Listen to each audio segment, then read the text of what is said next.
Spirit, Lord Jesus, will continue to move within us. Hallelujah. Kausapin niyo po kami, Panginoon, sa umagang ito. Lord Jesus, open our hearts and our minds.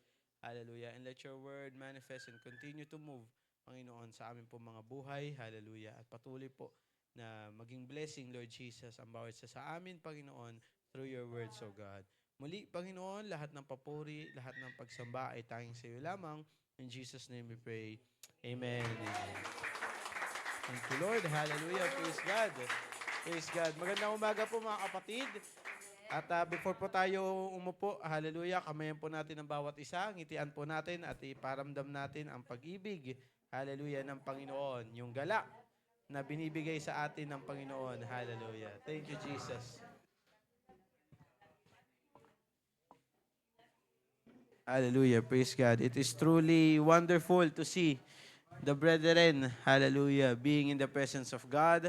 Hallelujah. At maaari na po tayo makaupo pagkatapos. Hallelujah. Praise God.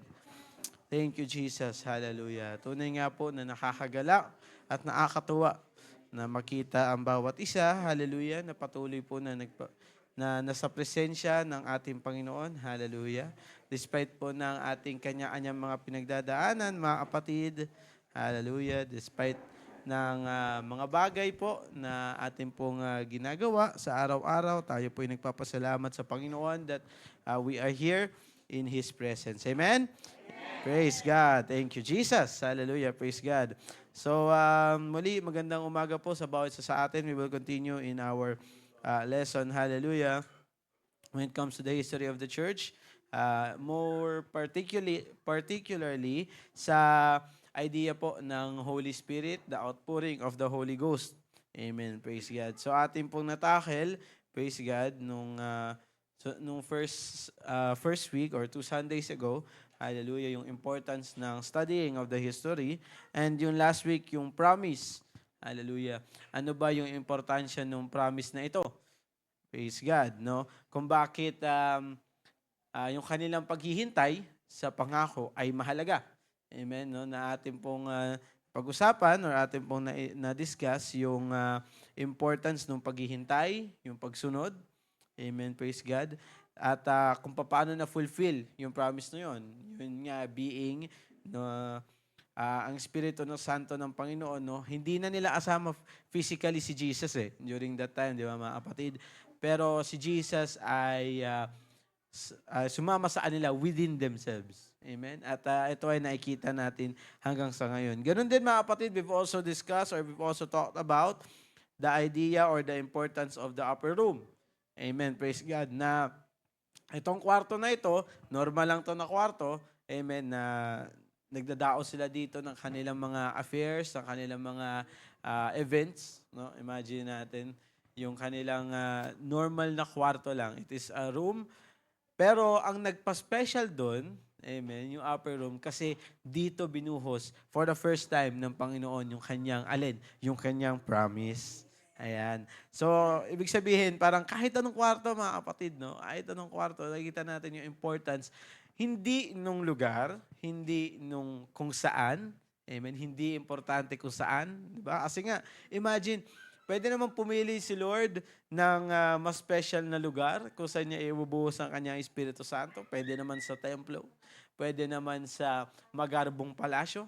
Di ba? Pwede naman sa kastilyo. Di ba? Pwede naman sa castle. Pwede sa palace, sa mansion. Amen. Sa magandang bahay, sa malahing bahay. Pero ang pinili ng Panginoon, hallelujah, isang normal na kwarto. Hallelujah. Praise God. Kung saan siya nag-gather.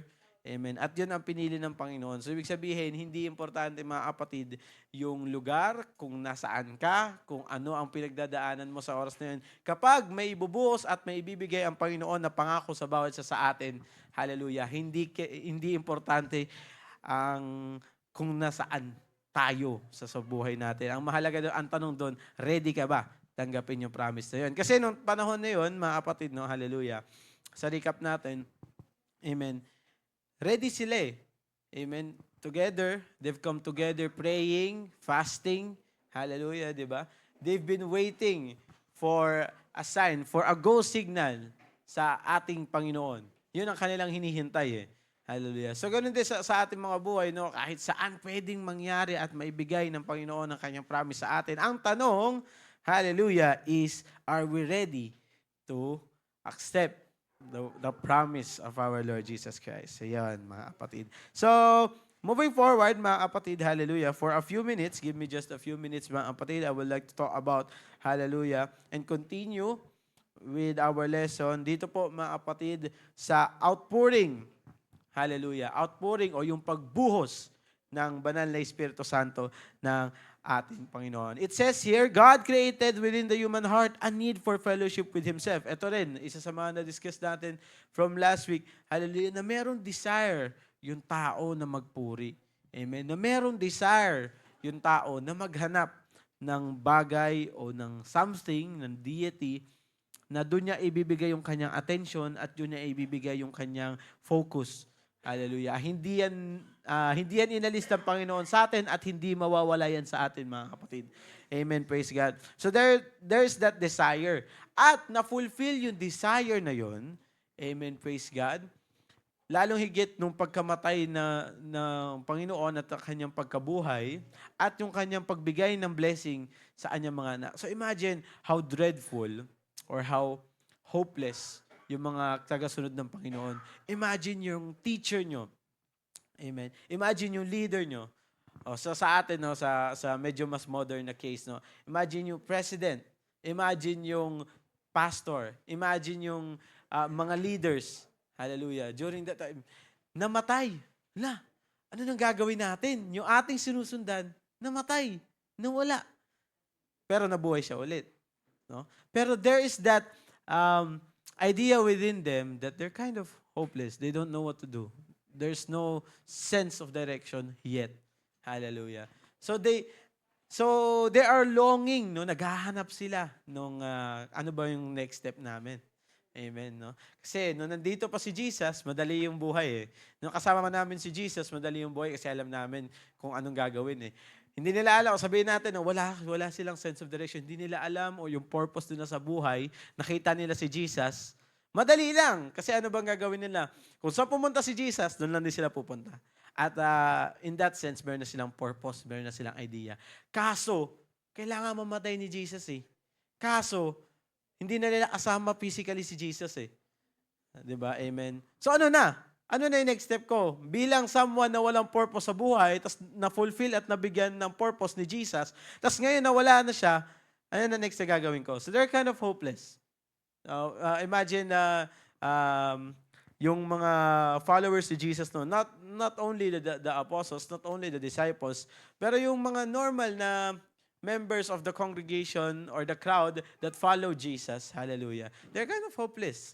They don't know what to do. Amen, praise God. At yun yung naging, kumbaga, napunan nung outpouring of the Holy Spirit, of the Holy Ghost, yung part na yon. Amen, di ba? So parang, ano yan, puzzle yan, mga kapatid, no? Hallelujah. At sa gitna ng puzzle, meron isang malaking piece, at yung piece na yon, si Jesus. Kinoconnect niya lahat. However, amen, inalis yung piece na yun eh. Di ba? Inalis eh. Kasi namatay si Jesus, nag-ascend sa heaven, hindi na nila asama physically. So, merong peace na kailangang mapunan. Hallelujah. Pero paano mapupunan nga yun, mga kapatid, kung hindi na nila asama si Jesus? Doon na papasok yung outpouring of the Holy Spirit. Doon na papasok yung Holy Ghost, yung importansya niya sa ating mga buhay. Hallelujah. Yung hinahanap nila before is the same thing na hinahanap natin sa panahon ngayon. Bro, paano yon? Paanong pareho yon? Kasi hindi naman na tayo nakatira sa same na city. Hindi tayo nakatira sa same na panahon. Hallelujah, praise God. Ngayon, meron tayong mga bagay na wala sila nung dati. Meron tayong sasakyan, meron tayong ilaw. Hallelujah, praise God. Meron tayong mga bus, di ba? Meron tayong mga malls. Wala naman silang, imagine, mall dati. Wala naman ganun eh, mga kapatid. Hallelujah. Pero, paano naging same yun? Kasi nga, again, mga kapatid, no, yung root natin, hallelujah, yung innate desire natin, hallelujah, na magkaroon ng direction, at the same time, makahanap ng purpose, hallelujah, or makahanap ng part na mag-fulfill sa atin, hallelujah. Yun pa rin naman eh. Yung same na purpose na ginagawa or ginawa ng Holy Spirit dati sa kanila, which is to give them a sense of direction, which is to give them a go signal, amen, which is to give them a purpose, which is to feel, hallelujah, praise God, yung peace ng Panginoon sa kanila. Yun din naman yung ginagawa ng Holy Spirit sa atin, di ba? Amen. I don't know about you, mga kapatid, no? Pero, hallelujah, praise God. So, if I'm praying to our Lord Jesus Christ, no, I have done horrible things. I have sinned against our Lord Jesus Christ. Naagawa ko ng mga bagay na hindi kaaya-aya sa Panginoon. Hallelujah. What do we ask? We ask for forgiveness. Hallelujah. What I do, I ask for forgiveness.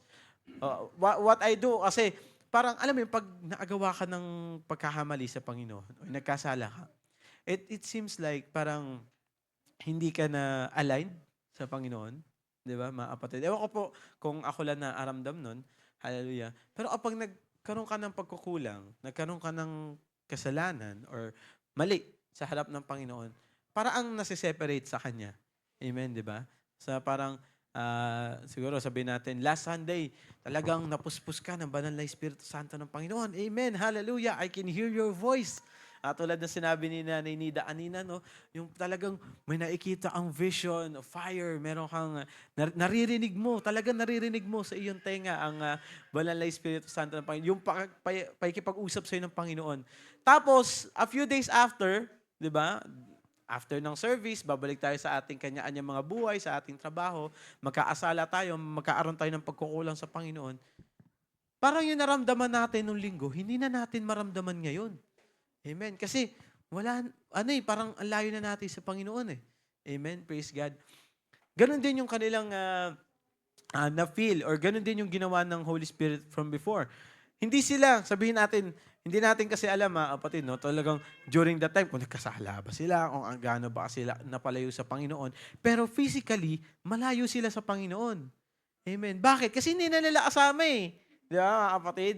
So kapag hindi na natin kasama yung isang tao, hallelujah, technically, malayo na sila sa atin. Di natin sila makahawakan, di natin sila makikita, di natin sila makausap. Ganon din, hindi nila makausap si Jesus, hindi nila mahawakan. Kasi nag-ascend na nga si Jesus sa heaven di ba? Ang Panginoon, nag-ascend na sa heaven. So hindi nila kasama physically.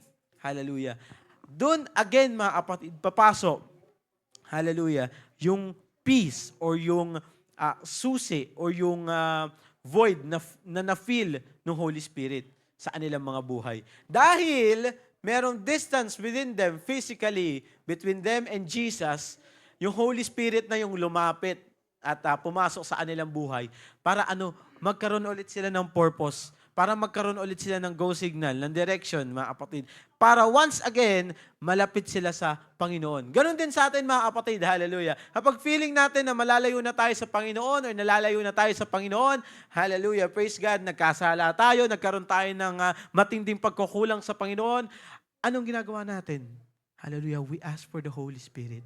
We ask for the Holy Ghost. Kasi the same way that the Holy Spirit treated them, the same way that the Holy Spirit filled the void, hallelujah, na pinunan ng Holy Spirit yung parang yung pagkawala ni Jesus sa kanila physically, yung distance na ginawa, na nangyari between them and Jesus, ganun din ang ginagawa sa atin. Kung gusto nating napalapit sa Panginoon, hallelujah, what we should ask is na, Lord, gusto ko makalapit sa inyo, Panginoon, ilapit mo po ako sa inyo. Hindi, mga kapatid, hindi, this is the good thing about worshiping Jesus, hallelujah, kasi binibigyan niya tayo ng privilege na hindi na natin talagang, kasi hindi naman talaga natin kayang lumapit sa Panginoon Ewan ko sa inyo, mga kapatid, kung kaya nyo umakyat sa langit, no? Pero, hindi natin kaya physically, amen, na lumapit sa Panginoon. Anong ginagawa ng Panginoon? Siya yung lumalapit sa atin. Hallelujah.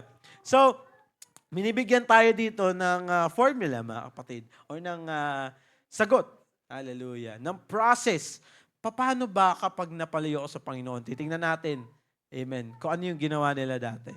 Amen. What they did was they prayed, they fast during those times before the outpouring of the Holy Spirit with prayer and supplication Sabi dun, di ba? Hallelujah. So what we should do, mga kapatid, with Prayer and supplication. Hallelujah. Feeling mo nalalayo ka sa Panginoon, feeling mo hindi mo alam anong gagawin mo, tignan natin kung ano yung ginawa nila dati at yun din ang ating gagawin. Amen. So, sa every part nitong lesson natin, mga kapatid, no, makikita natin yung importance ng pag-aaral ng history. Kasi mga kapatid, lahat ng mga, ako mga kapatid, personally, I believe na lahat ng problema natin ngayon, napagdaanan na ng mga tao. Ibig sabihin, ano ba ibig sabihin mga kapatid? When it comes to problems, tayo bilang mga tao, hallelujah, alisin natin yung mga problems ng modernity, praise God. In a sense, hallelujah, praise God, napagdaanan na. Lahat ng mga problema natin, hindi na unique.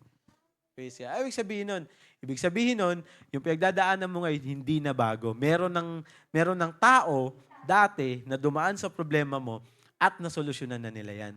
Ano na lang kailangan mong gawin? Alamin mo kung ano yung ginawa nila para masolusyonan mo din yung problema mo. Mga kapatid, hallelujah. Praise God. Ito yung beauty ng Bible Hallelujah. Kasi itong Bible, it shows us not only the miracles of Jesus, not only His commandments, but also the history. Praise God. Pinapakita nito ano yung ginawa ng mga tao dati sa kanilang mga problema, paano nila nasolusyonan. Hallelujah. Para bigyan din tayo ng solusyon. Para alam din natin or malaman natin kung ano yung dapat natin gawin. Hallelujah. Pagdating sa ating mga personal problems. Amen. Praise God. Magkaiba lang yung itsura, pero in essence, mga kapatid, yung mga problema natin is napagdaanan na rin ng mga tao noon. Hallelujah. Praise God. So pagdating sa ganyang bagay, hallelujah, again, sa outpouring of the Holy Spirit, the Holy Ghost filled the void. Hallelujah. The distance that has been created physically between Jesus and His followers during those times. Hallelujah. Praise God. Yun ang napunan ng Holy Spirit. At yun nga yung kinaganda dun, mga kapatid. Not only are they with Jesus, no, hindi lang nila basta kasama si Jesus, katabi nila at nakikita nila from a distance, pero Jesus stays or is in within them na. Ibig sabihin, nasa loob na nila, kasama na nila. Jesus is one with them. Ganon din sa atin, mga kapatid. Hallelujah. Grabe yung privilege na binigay ng Panginoon sa atin. Hallelujah. Dahil hindi lang niya basta inalaw na merong tao na manifestation niya in the flesh na makasama natin physical. Just imagine, mga kapatid, merong binigay, sa panahon natin ngayon, mga kapatid, no? Merong manifestation si Jesus, ang Panginoon, sa atin sa oras na ito. Kaso wala siya sa Pilipinas. Hallelujah, praise God. What if nasa Europe yung binigay na manifestation ni Jesus? What if nasa Amerika? Paano yun? Hindi natin makasama yung manifestation ni Jesus. Amen, di ba? So during those times, hallelujah, ganun nga di ba? They have to travel or they have to wait for Jesus to arrive. Hallelujah, saan lang nila makikita.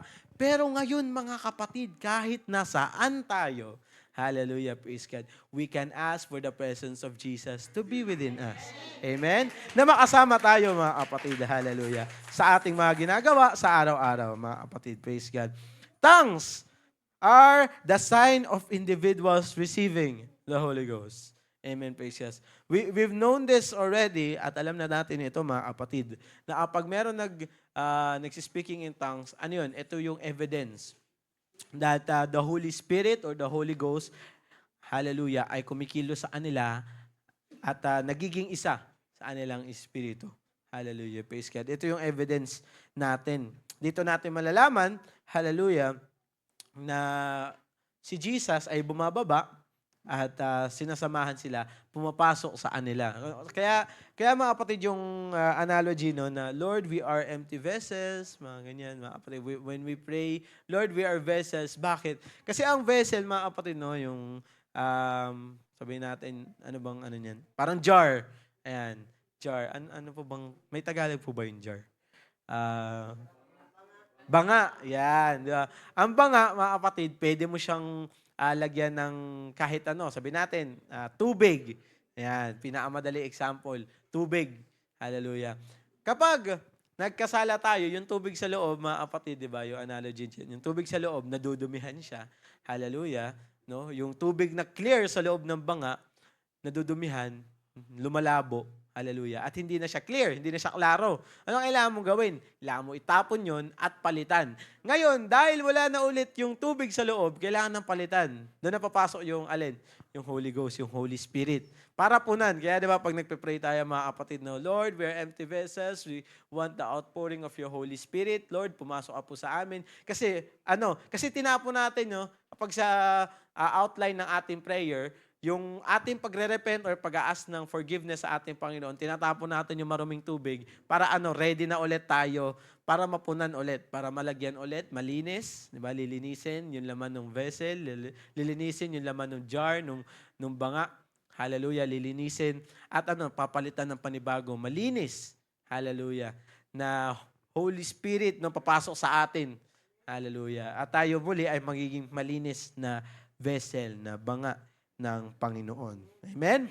Praise God. The Ephesians spoke in tongues when they received the Holy Ghost. Naalagay yan sa Acts 19. Let us read, mga kapatid. Hallelujah. Praise God.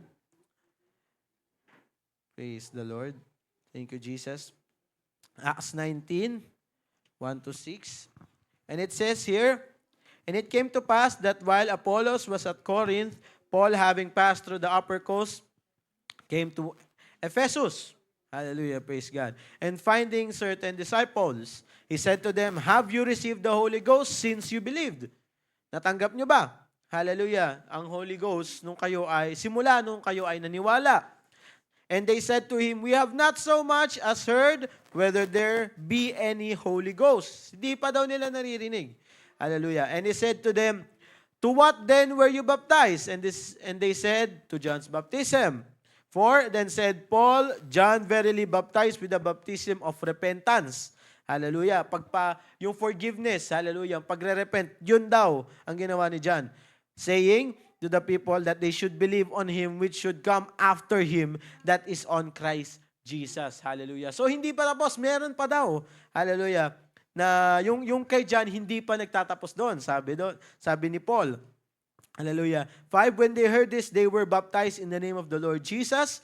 And when Paul had laid his hands upon them, the Holy Ghost came on them, and they spoke with what? With tongues and prophesied, mga kapatid. Hallelujah. So, isa lang to, mga kapatid, sa ating nagiging basis kung bakit evidence ng Holy Spirit or the outpouring of the Holy Ghost ay yung speaking in tongues. Kaya kapag may mga nagtatanong sa atin or may magtatanong sa atin, mga kapatid, ano yung ginagawa ninyo? Bakit parang yung inyong bibig, hindi namin maintindihan or hindi ko maintindihan yung tunog na lumalabas sa inyong bibig? Pwede natin itong sabihin, Acts 19. Hallelujah. Ano ba sinabi nila? Hallelujah, di ba? When they heard this, they were baptized in the name of the Lord Jesus. No? Nabautismoan sila sa pangalan ni Jesus. Hallelujah. Kasi sabi ni Paul, hindi pa tapos. Di ba? Nabautismohan nga kayo kay John, pero hindi pa tapos. Kailangan nyo maniwala ay Jesucristo. At nung kanila narinig yun, naniwala sila, nagpabautismo sila. At anong ginawa? Nilayhan sila ni Paul, and the Holy Ghost came on them. Hallelujah. Pumasok sa kanila. Lumapit sa kanila ang Holy Ghost. At anong ginawa nila? Nag-speak in tongues sila at nag-prophesy, mga kapatid. Kasi merong mga churches, hallelujah, especially in the CCM community, no? Hallelujah, yung mga contemporary Christians. Amen. We're not saying that they're wrong, but they're saying, hallelujah, na tawag dyan, hindi na raw evident yung pag-holy, yung pag-speaking in tongues. Hallelujah. Hindi raw ito solid evidence na ikaw ay nakatanggap ng Holy Spirit. 'Di ba? Sinasabi nila yan, mga kapatid, na tawag dyan na hindi niyo na kailangan mag-speaking in tongues, 'di ba? Hindi niyo na kailangan mag-speaking in tongues. Once that you have accepted Jesus Christ as your personal Lord and Savior, okay na. Tapos na doon, period. Hallelujah. Amen. Wala nang sense, wala nang purpose yung ginagawa nyo. Hallelujah. Hindi naman yan kailangan ng sundin. Pero sabi dito amen, sabi dito, nung kanilang natanggap or bumaba sa kanila, the Holy Ghost came on them, ano nangyari? Obvious na obvious, mga kapatid, kitang-kita, nag-speaking in tongues sila. Di ba, mga kapatid? So, hindi natin basta pwedeng sabihin na natanggap ko na yung Holy Spirit ng Panginoon, natanggap ko na yung Holy Ghost, okay na. Pero hindi ka naman nag-speaking in tongues. Hallelujah, praise God. Tunay mo bang masasabi, hallelujah, mga kapatid, na naatanggap ka na ng Holy Spirit? Tunay mo bang masasabi na yung Holy Spirit nasa puso mo na, nasa iyo na, kung hindi ka nag-speaking in tongues? Amen. At yan ang sinasabi natin sa mga oras na ito. The evidence of Holy Spirit, the evidence of the outpouring of the Holy Ghost, ang ebidensya niyan, mga kapatid, ay speaking in tongues. Buti nga, mga kapatid, hallelujah, merong ganitong pinakita sa Biblia, merong binigay na ganitong evidence ang Panginoon. Imagine na lang, kung wala, manghuhula tayo, mga kapatid. Okay, matagal ka na sa gawain ng Panginoon, for sure, meron ka na. Ata, di ba? Ang hirap noon, mga kapatid, no? Every time na pupunta tayo sa simbahan, every time na attend tayo ng gawain, hindi natin alam kung tayo ba ay nabautismohan na sa pangalan ni Jesucristo through the outpouring of the Holy Spirit. Hindi natin sure. Di ba? Walang evidence eh. Pero tayo nagpapasalamat sa Panginoon kasi meron siyang binigay na ganito pala. Okay, kapag hinangad ko yung Holy Spirit ng Panginoon, merong evidence. At tayo din personally, no, tayo, para sa atin din yun na at least alam natin, assured tayo na, Lord, natanggap ko yung iyong promise, di ba? Yung regalo ng Panginoon sa amin, hallelujah, sa akin, natanggap ko, Panginoon, kasi nakapag-speaking in tongues ako. Amen? So yun yung importance nun, mga kapatid. At yun yung maganda sa ating paniniwala, na hindi lang tayo basta naniniwala sa hula-hula. Hindi lang tayo basta naniniwala sa sinabi ng mga tao sa atin. Hallelujah. Ito yung ating pinag-aaralan at ito yung maganda sa ating pinapaniwalaan kasi lahat may ebidensya. Hallelujah, praise God. Lahat merong proof. Amen, praise God. Kasi madali lang sabihin na tayo po ay naniniwala sa Holy Spirit, tapos, period. Pero pag may nagtanong, bakit kayo naniniwala? Bakit? Anong ebidensya mo? Bakit ka naniniwala? Wala tayong masagot. Anong mangyayari sa ating paniniwala nun? Anong mangyayari sa ating pananampalataya, sa ating faith? Kapag ganun yung nangyari, mga kapatid. Hallelujah, madali itong mabali, madali itong masira, madali tayong madali tayong ma-disappoint, madali tayong mag-aalis sa ating pananampalataya. Hindi tayo maniniwala doon kasi tama nga naman, wala ebidensya eh. Di ba? Pero praise God, kasi merong binigay ang Panginoon ng mga ebidensya, amen, mga sulat, hallelujah, para sa atin, upang tayo ay, para lalo ma-fortify yung ating pananampalataya, para lalo mapalakas, para lalo mapatinag yung ating pananampalataya. Amen. Kasi tayo mga tao, innate sa atin yung naghihingi ng evidence eh. Di ba?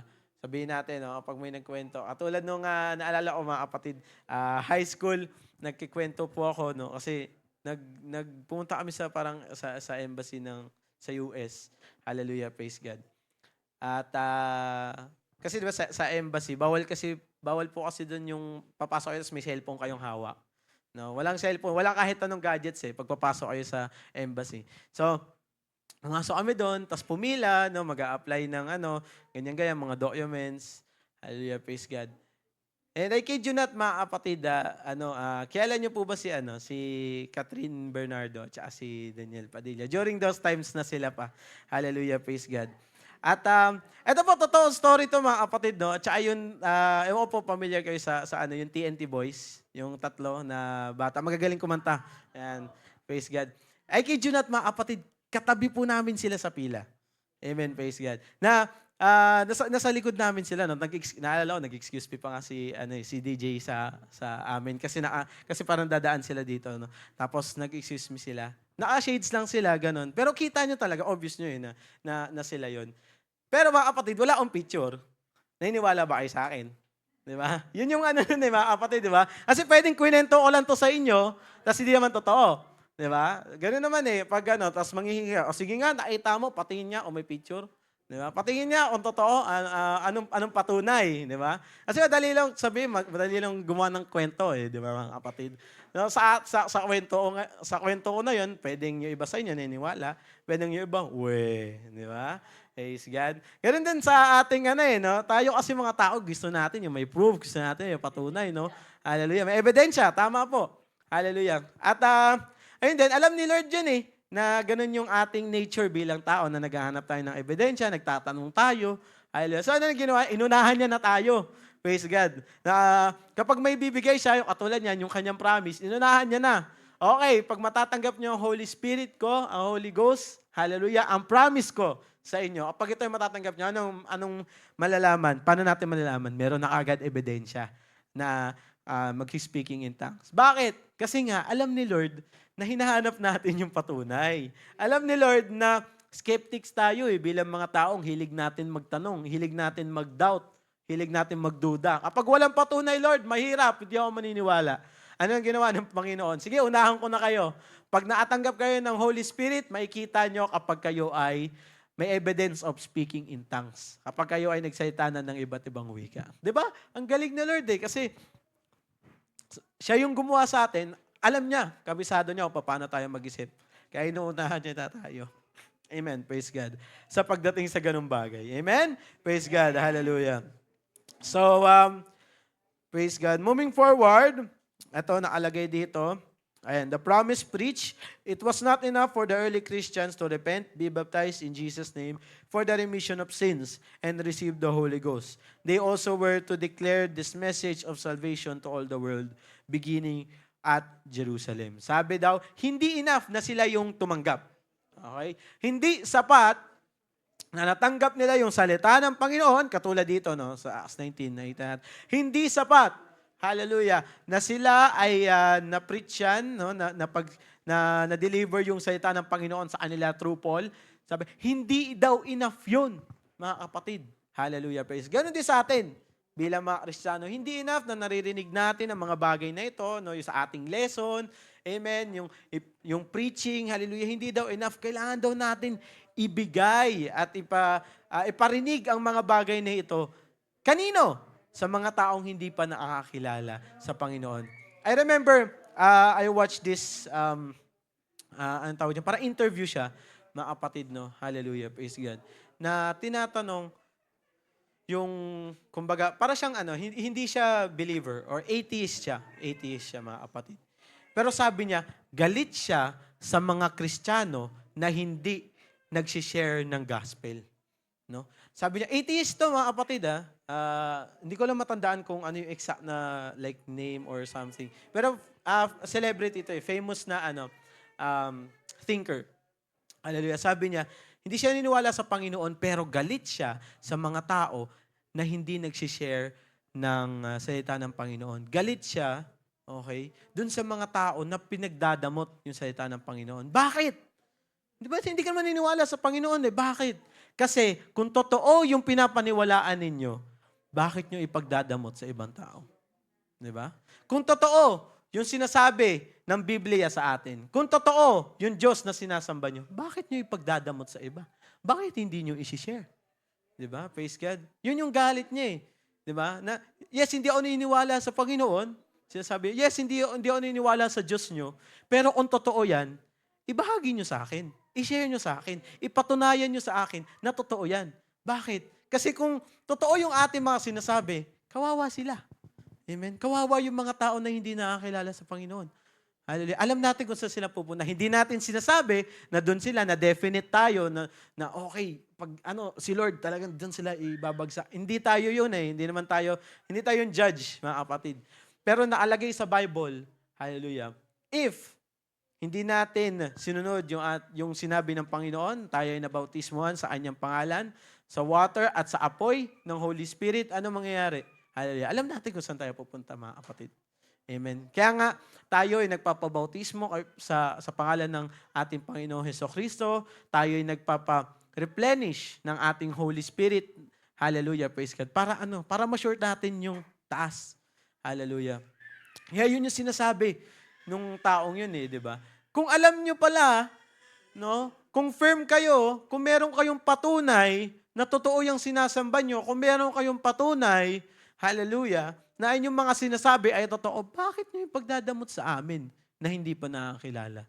Bakit nyo ipagdadamot sa mga tao, hallelujah, na hindi naniniwala?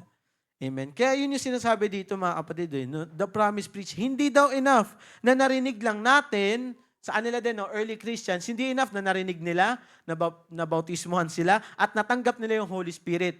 Hindi raw enough yun. Ganon din sa atin, mga kapatid. Hindi enough na narinig natin, nagrepent tayo, nabautismuhan tayo sa pangalan ng Panginoong Hesukristo sa tubig, at natanggap natin ang kanyang banal na Espiritu Santo. Hindi daw enough. Ano daw? We need to preach it. We need to share it. Hallelujah. Sa ibang mga tao. Yung term na sinabi nating preach or share, hindi lang basta yung katulad nandito, no? Nasa pulpito or tapos sisigaw, hallelujah, praise God. Hindi ganoon, mga kapatid. Just merely sharing kung ano yung ating pinapaniwalaan. Ganito yung sinabi sa amin sa simbahan. Amen, praise God. Ito yung pagkilos ng Panginoon sa aking buhay. Praise God. That is enough. Hallelujah, praise God. Enough na yun. At yun yung masasabi natin pag share natin ang salita ng Panginoon. Hallelujah. Kasi sabi, eto mga kapatid, no, sa pag-end natin itong ating lesson. Hallelujah. Praise God. Although I don't really condone or I don't really promote the term, no. Pero kasi sa akin mga kapatid, gusto ko yung mga terms na matatapang eh. Mahilig ako dun sa mga terms na ganyan eh. Yung talagang mapupush ka talaga eh, mga kapatid.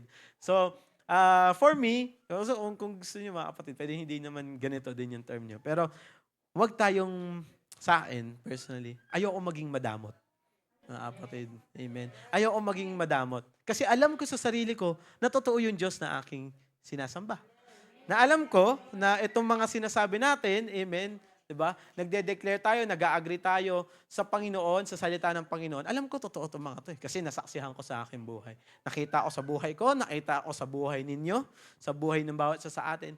So wala akong rason para i-withhold itong information na to. Wala akong rason para ipagdamot. Amen. Yung salita ng Panginoon sa iba. Hallelujah. Baka ganun din, merong mga tao na hinihintay lang tayo lumapit sa kanila. Amen. Nung naririnig natin itong mga bagay na ito, merong Holy Spirit, merong Holy Ghost. Believer na sila ng Panginoon, pero hindi sila believer ng Holy Ghost. Ano kailangan natin gawin? Diba? Katulad ng sinabi natin, meron na tayong basis, Acts 19. Hallelujah. Na hindi siya niniwala sa Holy Spirit, pero sinabi dito, kailangan. Sabi ni Paul, kailangan, hindi lang enough na mabautismohan sa tubig. Meron ding Holy Ghost, merong fire. Hallelujah. So, we need to turn them not into doubters, but to believers. Ayan, hallelujah. Tayo din naman eh. Amen. Nung tayo ay nakakilala sa Panginoon, nagda-doubt din naman tayo na parang sayang lang sa oras. Every Sunday, gigising ako para pumunta dyan. Sayang naman sa oras yan. Amen. Praise God. Pero ngayon, tingnan nyo. Aaga natin dito mga kapatid. Hallelujah. Tayo yung mga doubters dati, tayo yung mga skeptics. Ngayon tayo na yung believers. And I think the same way that Jesus transformed our lives, hallelujah, kaya niyang gawin yan sa ibang tao. Kaya niyang ulitin yan, mga kapatid. Amen? Praise God. Palakpakan po natin ang ating Panginoon. Thank you, Jesus. Hallelujah. As we close, meron po ba tayong mga questions? Meron po ba tayong gustong idagdag? Mga kapatid, again, sabi ko nga po sa inyo, kasabay ko lang din po kayo natututo, mga kapatid, yung mga bagay po na ito, hallelujah, hindi ko rin po ito alam before ko pong aralin yung lesson, hallelujah. Pero nagkapasalamat po ako sa Panginoon kasi, ayun, di ba, natututo tayo mga kapatid. No? Hindi tayo basta nag-iisa pagdating dito sa ating inaaral. Amen. Meron po ba gusto magdagdag? Sige po, tay.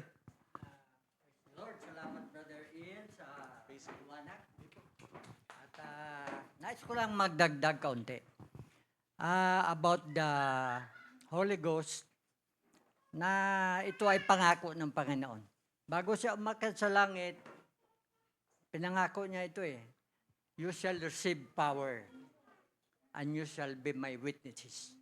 Dapat ang mga tumanggap nito magiging mga tunay na saksi eh. Di nga, marami nga saksi ngayon eh.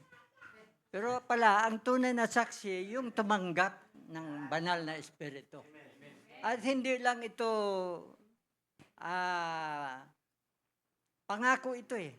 Kung mababasa natin sa Aklat ng Gawa 38 to 39, for the promise is unto you, unto your children. Kaya ang ibang mga naniniwala, wala na daw. Ito pangako eh. Hindi lang sa lahat ng mga, sabi dito sa Aklat ng Gawa 2:39, for the promise is unto you, unto your children, unto all afar off, as many as the Lord shall call. Yan. Kaya nga nababasa ko ito bago pumunta sa Jerusalem in the day of Pentecost. Doon pala si Maria, si Jose. Dapat sila hindi Katolik eh. Dapat sila mga Pentecostal. Di ba? Mga kapatid ni Jesus. Di ba, bro? So, dapat hindi tayo maligaw sa mga kwan. Itong ating pananampalataya, katotohanan ito, panghawakan natin at i-share din natin sa mga kapwa natin, mga hindi pa. Tama ka, Brother Eyel, na i-share natin ito sa mga, kahit believer sila, pero wala ito sa kanila, itong banal na espiritu. At ito ay silyo pa natin ng katubusan natin. Kung wala tayong silyo, di ba ang sulat, hindi makarating sa patutunguhan kung walang silyo eh. Di ba? So ito ay silyo natin sa pagbabalik ng Panginoon, makakasama tayo sa rapture. Amen. Praise God. Hallelujah. Thank you tayo. Maganda yung sinabi ni tatay, no? Una doon sa witnesses, no? Kaya siya sabi na witness kasi hindi ka pwede mag-witness, no? Kung wala ka doon, 'di ba? Kaya nga 'di ba siya sabi sa korte, okay, tawagin yung witness. Ang tinatawag sa witness hindi yung 30 kilometers away nung nangyari yung krimen. Hindi eh. Ang tinatawag kung sino yung nandun. Amen, praise God. Kaya tayo, witnesses tayo. Bakit? Kasi na-experience natin, nakita natin mismo at naranasan natin. Kaya hindi ka naman pwede mag-witness na hindi mo naman, sabi nga ni tatay, no, na kailangan mo muna din ma-experience para talagang buo yung patotoo. Ganon din yung sabi ni tatay, no, about sa seal natin. Amen. Ito yung ating patunay na ating sinusunod ay ating Panginoong Hesukristo. Hindi tayo basta sumusunod kani-kanino lang. Na tayo ay Apostolic Pentecostal, mga kapatid. Hallelujah. Yung ating pinapaniwalaan ay nasa Biblia. Hindi lang basta kung kaninong tao, di ba? Kung hindi lang basta kung kaninong naghahayag na sila daw ay pinadala ng Panginoon. Hindi. Di ba? Tayo niniwala sa salita ng Panginoon at ito yung ating seal. Ito yung ating selyo para patunay na tayo po ay talagang totoong mananampalataya ng Panginoong Hesukristo. Amen. Meron pa po ba mga kapatid? Hallelujah, na nais pong magdagdag as we close. Amen. Kung wala na po, tayo pong lahat ay tatayo mga kapatid. At muli bigyan po natin ng papuri, palakpa ang ating Panginoon. Hallelujah. Thank you, Jesus. Thank you, Jesus. Oh, yes, Lord. Hallelujah, hallelujah. Thank you, God. Thank you, Jesus. At bago po tayo mag-collect ng ating pong offering sa Sunday School, tayo po ay manalangin. Ganun din po sa pagko-close po ng ating pong lesson or ating pong Sunday School sa umagang ito. Amen. Praise God. Tayo po ay manalangin. Heavenly Father, thank you, Jesus, sa oras na ito, Panginoon, sa pagkakataon, Lord God, na muli, sinamahan niyo po kami, Jesus, na kinausap niyo po kami, Panginoon, through your servant, Lord God. Kami po ay nagpapasalamat sa oras na ito. Hallelujah, na muli, patuloy mong pinapaalala sa amin, Lord Jesus, na ikaw ay buhay, hallelujah, at merong patunay, Panginoon, ng inyong biyaya at ang inyong pangako sa bawat isa sa amin.